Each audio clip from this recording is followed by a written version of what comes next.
Hi, everybody. I hope everyone had a great Thanksgiving. Today, I'm going to talk to you about the cabinet of Joe Biden and the president elect, Joe Biden. So, maybe you don't know what the cabinet is, but I'll tell you about the cabinet and why it matters real quick. The cabinet is a group of advisors that advise the president. In addition to that, they run large federal agencies such as the Department of State, Department of Treasury, Department of Labor, and other departments that are cabinet positions. So I'm going to get started with the Department of State. And let me just clarify, Joe Biden has not picked all of his cabinet members yet. So I will be doing multiple videos on this as he continues to pick them. But he started with the Department of State, and his pick is Tony Blinken. Now, I'm not a huge fan of Tony Blinken. I'm just going to tell you right now. He's a supporter of Israel. And if you don't know about Israel, they have committed human rights abuses against the Palestinian people for a long time. And I just don't think that's a good thing. I mean, most people would agree. But some people seem to think Israel's under threat by the Palestinians. I don't buy that. And it's just, any human rights abuses are bad, whether it's at home, abroad, or anywhere. And the U.S. government has been the only one of the only supporters of Israel for a very long time, and that needs to come to an end. And I'm just afraid it won't come to an end with Tony Blinken. And Tony, I'm going to give you a little disclaimer. Tony Blinken is Jewish, and I'm sure that might have something to do with it. And I'm not trying to be anti-Semitic. I'm just being objective and saying that Israel has committed human rights abuses. And people that want to say I'm anti Semitic for pointing that out are just bad faith actors. So he's also a globalist. He believes in global alliances very heavily, and he has usually been on the side of intervention as far as war goes. And, he's a very status quo pick, and he will please the military industrial complex. So my next pick, or not my pick, but the next pick Joe Biden made was for the Department of Treasury. He picked former Fed Chair Janet Yellen. This is not a horrible pick. Janet Yellen was the Fed Chair from 2014 to 2018. And I do have a little sheet for reference here because I think it's good that I just know what if I slip up, I don't have any issues. So she was the Fed chair from 14 to 18.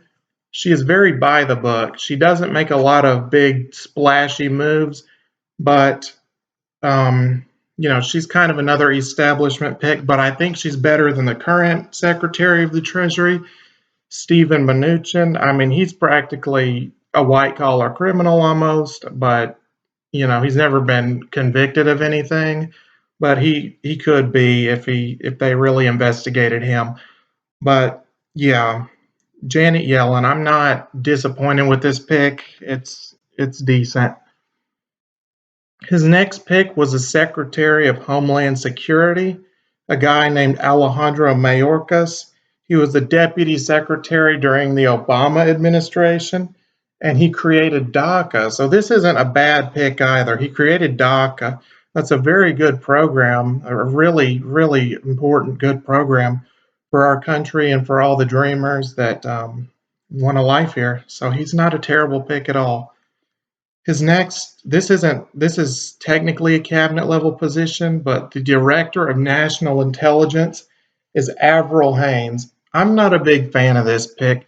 She supported Gina Haspel to be CIA director, and Gina Haspel is not good. She has been known to, she ran a, let's just say she's a big fan of torture, and I don't believe in people that are big fans of torture. I don't think that's good. I mean, I know this sounds really cliche and basic, but I mean, you'd be surprised at how many bad actors we have in our government. And Gina Haspel is one of them. And the fact that Avril Haines supported her is very disappointing to me. So now Biden's UN ambassador is a woman named Linda Thomas Greenfield. She's a career diplomat. Well, is she a career diplomat? She was a diplomat at the State Department under Obama. I don't know what she did before that though. I don't have any problems with this pick really. I really don't. I think it's a decent pick. And that's all he's really done. He has picked his chief of staff, which is Ron Klain. I'm not a very big fan of that either. I think Ron Klain was a lobbyist for large corporations. In fact, he was a lobbyist for large predatory corporations. And, having that as your chief of staff is probably not, you know, in the best interest of working people in America.